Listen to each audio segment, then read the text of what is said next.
এক আচৰিত তথ্য বৰ্তমান সময়তো এনে এখন দেশ আছে য'ত পেট্ৰলৰ মূল্য প্ৰতি লিটাৰত 1 টকা অৰ্থাৎ এটা মৰ্টনৰ দামৰ সমান সৌৰজগতৰ আটাইতকৈ ধুনীয়া গ্ৰহটোৱে হৈছে এইটো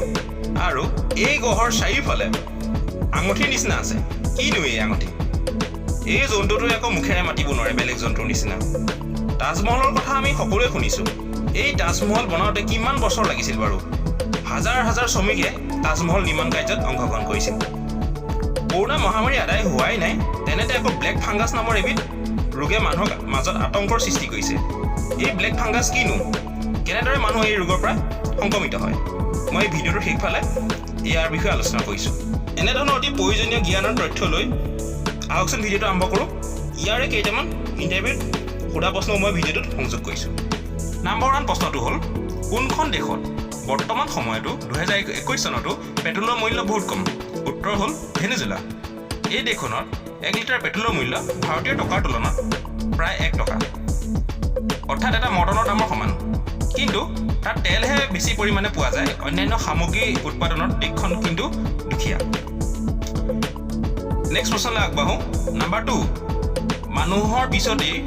কি প্ৰাণীৰ বুদ্ধি বেছি উত্তৰ হ'ল ডলফিন আৰু চিম্পাঞ্জী অৱশ্যে বুদ্ধিয়ক প্ৰাণী বেলেগো আছে কিন্তু মানুহৰ পিছতেই ডলফিন আৰু চিম্পাঞ্জীক বেছি বুদ্ধিয়ক হিচাপে ধৰা হৈছে নেক্সট প্ৰশ্নলৈ আগবাঢ়িছোঁ নম্বৰ 3 তাজমহলৰ কথা আমি সকলোৱে জানো শাহজাহানে তাজমহল বনাইছিল এই তাজমহল বনাওঁতে কিমান বছৰ লাগিছিল উত্তৰ হ'ল 22 বছৰ লাগিছিল আৰু এইজন শাহজাহানে তাজমহল নিৰ্মাণ কৰিছিল প্ৰায় 22,000 শ্ৰমিকে এই তাজমহল নিৰ্মাণ কাৰ্যত অংশগ্ৰহণ কৰিছিল আৰু 1000তকৈ অধিক হাতীয়ে তাজমহলৰ নিৰ্মাণ কাৰ্যৰ সামগ্ৰী কঢ়িয়াইছিল নেক্সট প্ৰশ্ন নম্বৰ 4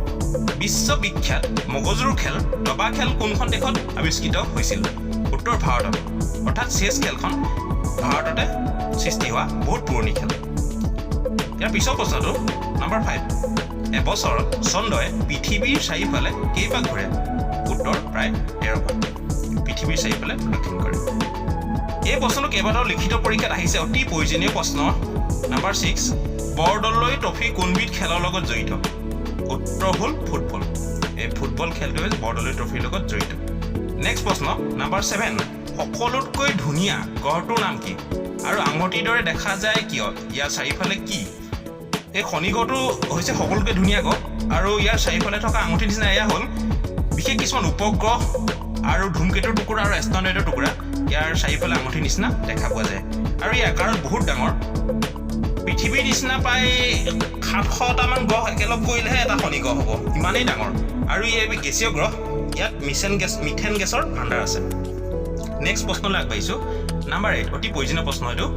অসমীয়া ভাষাৰ প্ৰথম কবিতা পুথিখনৰ নাম কি উত্তৰ হ'ল হেম সৰস্বতীৰ প্ৰহ্লাদ চৰিত্ৰখনেই হৈছে প্ৰথম অসমীয়া কবিতা পুথি নেক্সট প্ৰশ্ন নম্বৰ 9 উৰিব নোৱাৰা 3টা চৰাইৰ নাম কি কি অৱশ্যে বেলেগ চৰাইও আছে উৰিব নোৱাৰা মই মুখ্য চৰাই 3টা লৈছোঁ প্ৰথমটো হ'ল এমু চৰাই এই চৰাইটো উৰিব নোৱাৰে 2 নম্বৰতে হ'ল উট পক্ষী ইও উৰিব নোৱাৰে আৰু আমি সকলোৱে জানো পেংগুইনে উৰিব নোৱাৰে নেক্সট নম্বৰ 10 প্ৰশ্ন অসমৰ প্ৰথম শিশু আলোচনীখনৰ নাম কি অতি প্ৰয়োজনীয় প্ৰশ্ন এইটো উত্তৰ হ'ল ল'ৰা বন্ধু সম্পাদক কৰুণাভিৰাম বৰুৱা ইয়াৰ পিছৰ প্ৰশ্নটোলৈ আগবাঢ়ো তেতিয়া 11 নম্বৰ প্ৰশ্ন আহোমসকলে অসমখন কিমান বছৰ শাসন কৰিছিল প্ৰায় 600 বছৰ আহোমসকলে অসম শাসন কৰিছিল নেক্সট প্ৰশ্নলৈ আগবাঢ়ো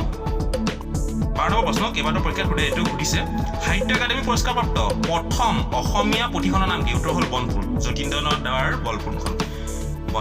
কি প্ৰাণীয়ে মাতিব নোৱাৰে উত্তৰ হ'ল জিৰাফে বেলেগ জন্তুৰ নিচিনা মুখেৰে মাতিব নোৱাৰে নেক্সট প্ৰশ্ন নম্বৰ 14 সূৰ্যৰ পোহৰত মানুহৰ শৰীৰত কি ভিটামিন উৎপন্ন হয় উত্তৰ ভিটামিন ডি আৰু এই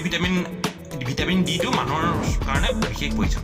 এতিয়া শেষৰ প্ৰশ্নলৈ আগবাঢ়ো নম্বৰ 15 যি আতংকৰ সৃষ্টি কৰিছে মানুহৰ মাজত ব্লেক ফাংগাছ এই ব্লেক ফাংগাছটোনো কি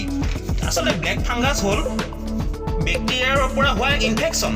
মিউকোমাইকোচিছ নামৰ ভেঁকুৰ এটাৰ গোটৰ ফলত এই ৰোগ হয় মানৱ দেহৰ ছাল নাক মুখমণ্ডল হাওঁফাওঁ আদিত ইনফেকশ্যন কৰে অৱশ্যে পৃথিৱীৰ সৃষ্টি হওঁতে বেক্টেৰিয়াবিলাকৰ এই বেক্টেৰিয়াও সৃষ্টি হৈছিল এইটো এতিয়া নতুনকৈ সৃষ্টি হোৱা নাই বৰ্তমান এই ব্লেক ফাংগাছৰ ফলত কিন্তু বহুত মানুহৰ মৃত্যু হৈছে কিন্তু আমাৰ সুস্থ মানুহৰ কাৰণে ইয়াৰ চিন্তা কৰাৰ বিশেষ প্ৰয়োজন নাই কাৰণ আমাৰ ইমিউন চিষ্টেম আছে ৰোগ প্ৰতিৰোধ ক্ষমতাই আমাক এই শৰীৰটোক এনেকুৱা ধৰণৰ বেক্টেৰিয়াৰ পৰা বচাই ৰাখে আমাৰ একো নহয় কিন্তু অসুবিধাটো হ'ল যিসকল লোকৰ কৰোণা হৈছে আৰু হৈ লাহে লাহে সুস্থ হৈছে তেওঁলোকৰ ইমিউনি চিষ্টেমটো বৰ্তমান দুৰ্বল হৈ আছে আৰু তেওঁলোকৰ দেশতহে কিছু সংখ্যক লোকৰ এই ইনফেকশ্যনটো হৈছে আৰু বহু লোকৰ মৃত্যু হৈছে কথাটো হ'ল এনেকুৱা আমাৰ সুস্থ লোকৰ চিন্তা কৰাৰ বিশেষ প্ৰয়োজন নাই এই যাৰ ইমিউনি দুৰ্বল বা বেলেগ ৰোগত ডায়েবেটিছ না ৰোগ বা যিকোনো ৰোগত যদি ইমিউনি চিষ্টেম দুৰ্বল হয় তেতিয়া এই বেক্টেৰিয়াবিধে সংক্ৰমণ কৰাৰ আশা বেছি থাকে মই ইয়াৰ বিষয়ে পিছলৈ ডিটেইলছকৈ বনাম বাৰু ভিডিঅ' এটা এইকেইটাই আছিল অতি প্ৰয়োজনীয় অতি সাধাৰণ জ্ঞান আৰু তথ্য যদি ভিডিঅ'টো ভাল লাগিছে অনুগ্ৰহ কৰি লাইক কৰিব শ্বেয়াৰ কৰিব চেনেলটো ছাবস্ক্ৰাইব কৰিব মই আৰু ভৱিষ্যতে ভিডিঅ' লৈ আহিম ধন্যবাদ